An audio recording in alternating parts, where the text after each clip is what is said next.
Dang, I forgot what day we're on. 34? Sure. 34. So we left Graybull this morning. We actually got out at 9 o'clock. Wasn't too cold. Got on the highway, got on 14. I think it was US 14. Not Graybull, I'm sorry. Cody headed to Graybull on US 14. And we let Sarah lead, so we got there in a hurry. And right outside of Graybull, they had this really cool airport museum. And they've got like 7 aircraft from firefighting stuff that you can go out and check out. And they got like a little interior museum and a trailer that's kind of cool. And then they have the boneyard back behind it that has a bunch of C-130s and other stuff that you can't go look at because they're all privately owned. So we spent, I don't know, maybe an hour, 45 minutes there. That was pretty cool. And then went to, I think it was a Mavericks in town, and grabbed way too much junk food, giant Rice Krispie treats and other things. So yeah, we got the sugar load way up before we got on the fun stuff. So we tried to head out of town. There's a dirt road. I don't even see it now. There it is. Yeah. So, just on the west side of Graybull, there's this little dirt road, and it's Road 26 or something. And I thought it was going to turn into County Road 33 and get me over to Dresser Hall and eventually to, Crystal Creek. Well, there was a big bentonite mining facility, processing facility there, and the road was closed, so we couldn't get through there. So we went north thinking we'll just run up County Road 26. Pretty cool. Runs along a neat mountain ridge line with all kinds of cool colors. But then it dead ends into another processing facility or something. So we had to turn around and backtrack. Well, then we decided to go ahead and just go through Graybull, come out the other side on 14, and I think we got on, I don't know what it was, County Road 29, County Road 33 and a half, County Road 27. Well, these had deep, moderately chunky gravel, so Sarah wasn't happy about it, but she wasn't making her noises that she makes when she thinks she's about to fall down. You just get up to about 30 miles an hour and just roll through it, and you're wiggling around. So she's learning to embrace the wiggle. Yeah, that's a big step when you're riding off-road. But eventually it did dump onto County Road 33, which is the road we were trying to get to. And this is a big hauling road where the bentonite mining trucks would, I guess, haul stuff from wherever they happen to be digging and get it to the processing facility. So it was a big wide road. It was real hard packed. There were a few ruts in it, but they were not deep ruts. So that was a nice road. I mean, we could really cruise on that. Real cool landscape. I mean, it reminds me of Moon Valley at Big Bend. The purples and grays and whites and reds, and everything kind of looks real smooth and rounded off, and no features, and no trees, no bushes. Very alien looking. So we rounded all of that and started heading north on a road called Dresser Hall, which was also pretty cool. And we could see signs out there that there'd been dirt bikes out there running up and down the side of the hills, making loops and stuff. Missed a turn, got on Bentonite Road, had to turn around and backtrack a little bit to get on Crystal Creek. So this starts out kind of narrow, but then it turns into a good road. It's gravel, not too bad. Everyone seemed to be enjoying it. And then the scenery just got amazing. I mean, the road started getting wiggly, squirrely. A couple spots where it was, one spot in particular was a really steep downhill descent with a sharp 90-degree turn at the bottom. Apparently Sharon went down that in third gear and she couldn't find her back brake, so she kind of took that corner kind of fast. I took it in first gear. I mean, I was going real slow, taking pictures everywhere. And then there's this one mountain, I'll call it Rainbow Mountain. I don't know what it is. It's probably got a name. The colors in this mountain, you just have to see the pictures, but pictures never do it justice. But it was amazing. And the road just went up and down and back and forth, and you could see forever. I mean, forever. Even on the hazy day from the dust in the air and everything else, you could just see forever. And it got pretty warm, and we were shedding layers and stuff.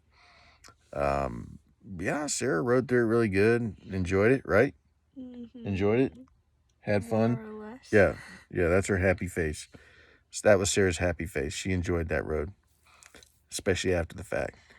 But yeah, it was just awesome. And I mean, I took me forever to get through this one section because I'd take a picture, I'd go 100 feet and have to take a picture, and I'd go 100 feet and have to take a picture. And it just finally it was like caught up to the kids. And, we started making a little bit better time. And the north side of it kind of started getting kind of gravelly again, but it was straight, no big deal, no sharp turns or anything.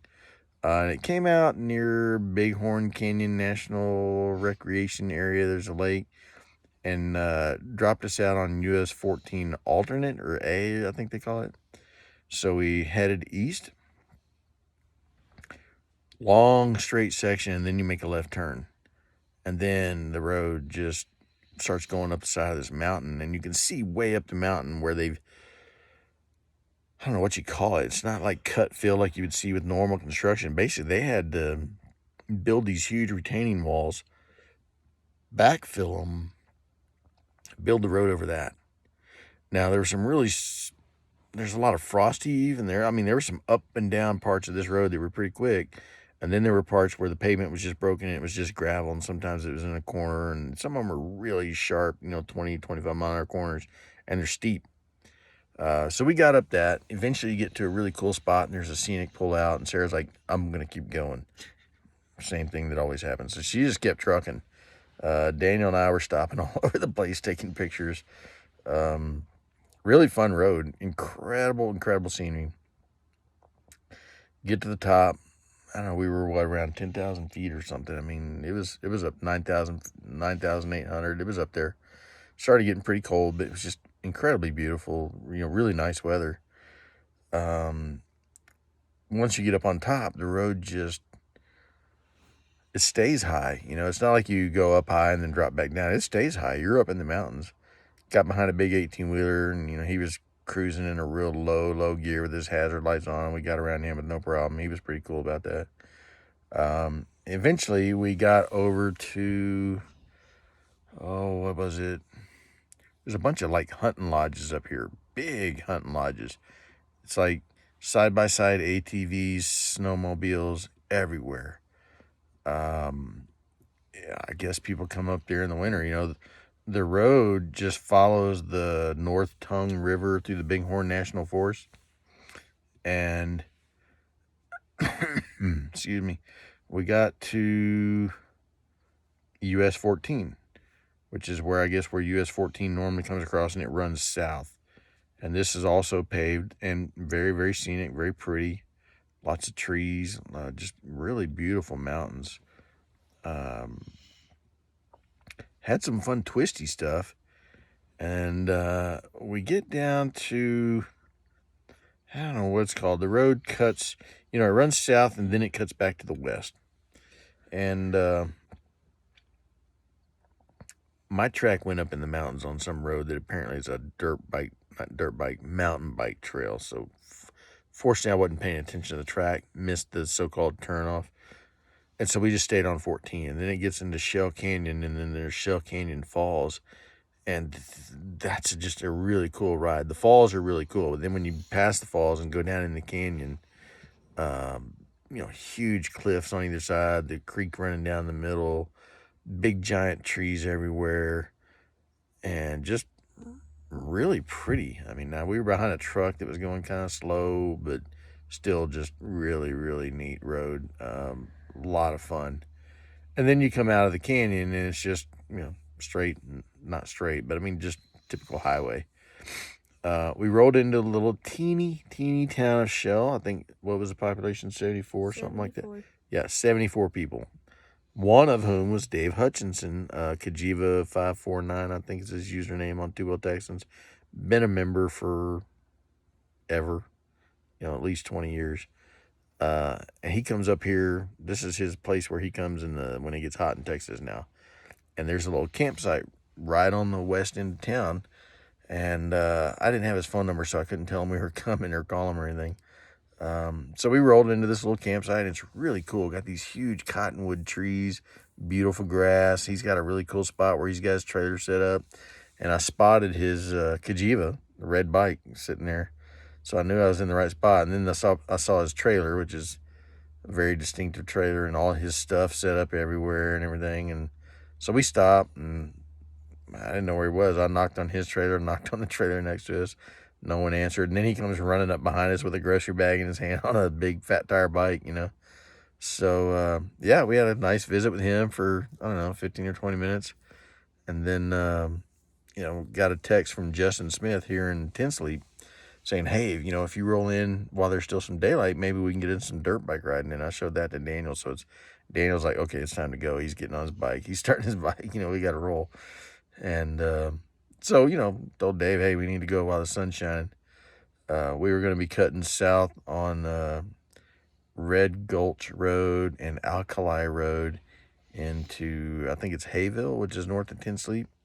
And I didn't know what these roads are like. Dave said, oh, yeah, they're not too bad. We went through them a while back in the truck. They were okay. No nasty sand, really. Got to find out, So we went down there, we turned on it. It starts out pretty good, but not too long after you get into it, there's usually two very distinctive ruts. Fortunately, it's just two ruts, so you could run the center, or you could run the left, or you could run the right. But sometimes these ruts got pretty deep, and you didn't really want to beat in them. And occasionally there'd be some erosion ruts as well that could make things interesting. And then there were some rocks, and there was some gravel. But none of it was really exceptionally steep or anything. So we were rolling through that. Sarah did pretty good. At one point, we were going downhill, and she got into a rut and kind of started making that noise she likes to make when she's freaking out. But she did good. She just let it roll. She didn't panic. Just kept the bike moving. It stayed balanced, and she just rolled out of it at the bottom of the hill and started up the next hill, and no big deal. The road goes for a long way, and you get up high, and you can see, man, forever in every direction. I mean, it's just, I can't imagine what it would be like to be up there on a day that was really, really clear. Like no haze, no dust. Because it was, there's a pretty stiff breeze today, so there was quite a bit of dust in the air, just in the distance. But it's sea to shining sea. I mean, that's kind of what it felt like. You could just see forever. So this just kind of climbed and climbed and climbed, and it had a few spots that got kind of rough. And typically what I would do is I would stay ahead of Sarah, and Daniel, of course, was gone.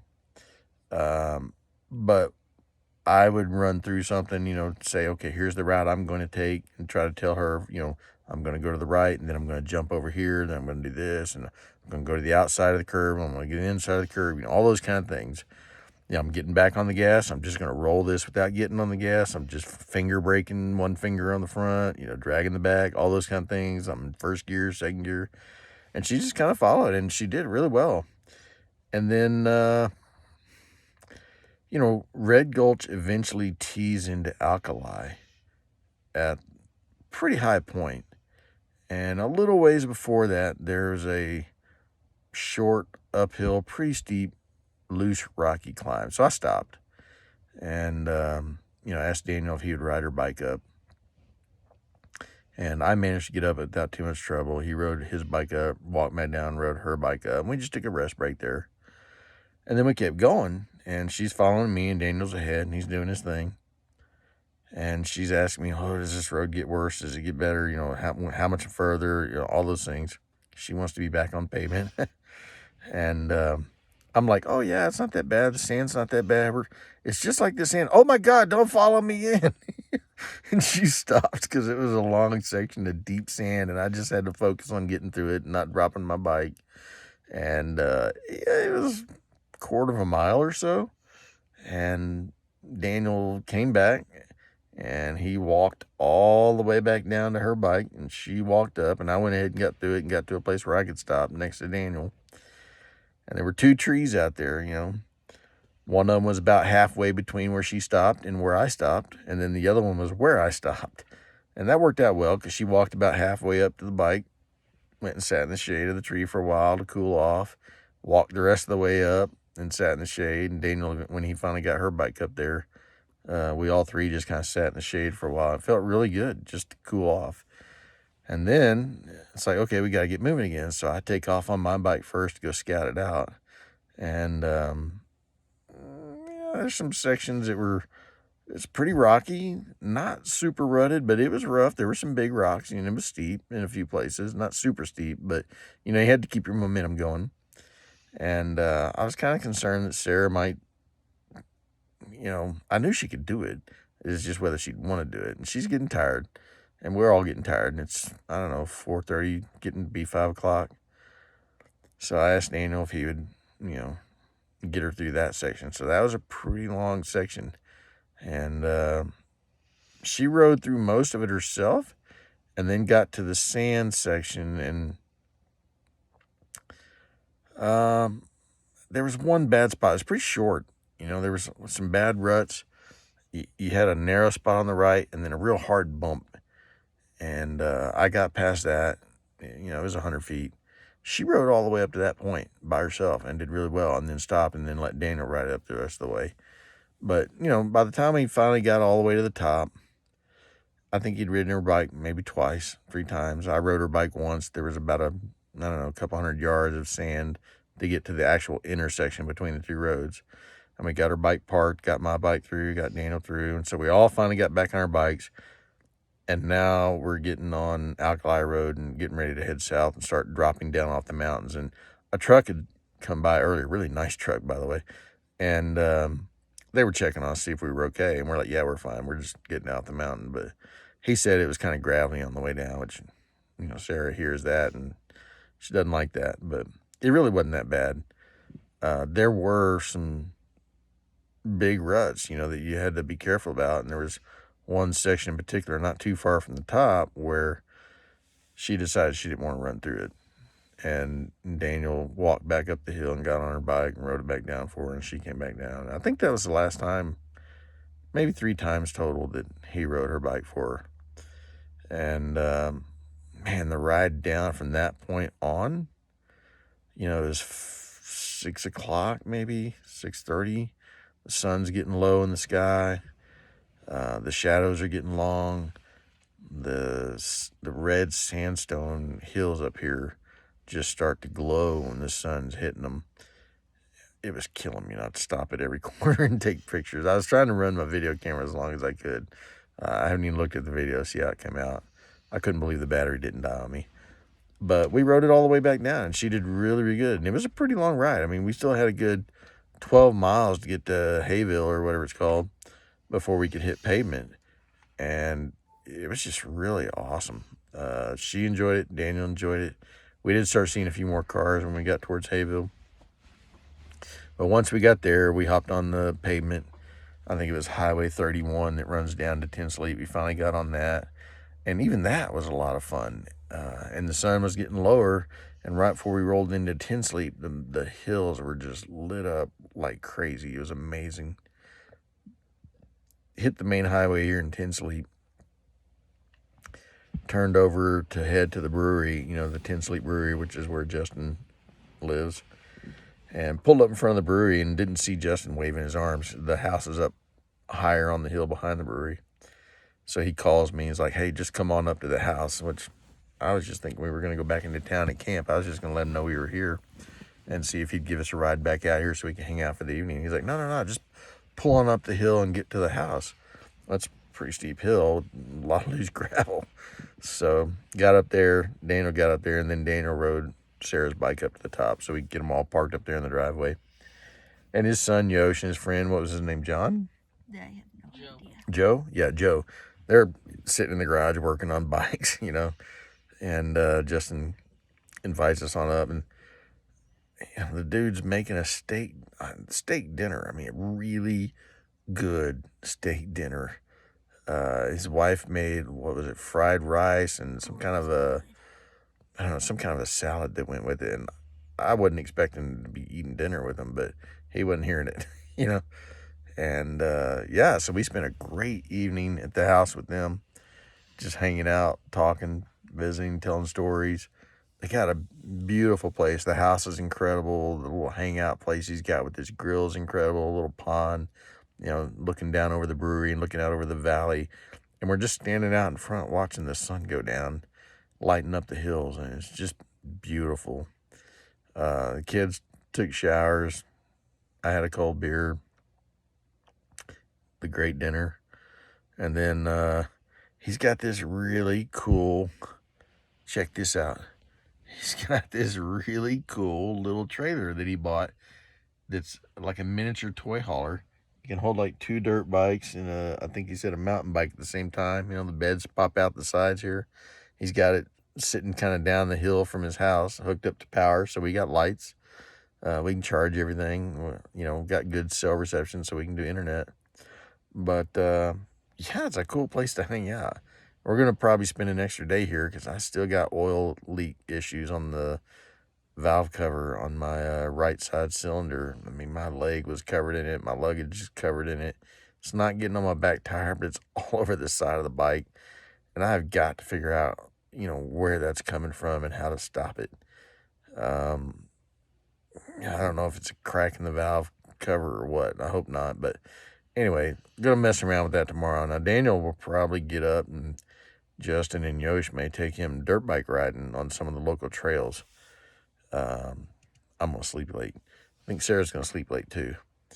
And then I'll mess around with the bike. And then Justin's got to go do some trail work, like clearing trails and maintenance on some trails. So he's going to take Daniel with him to go do that. And that ought to be pretty cool.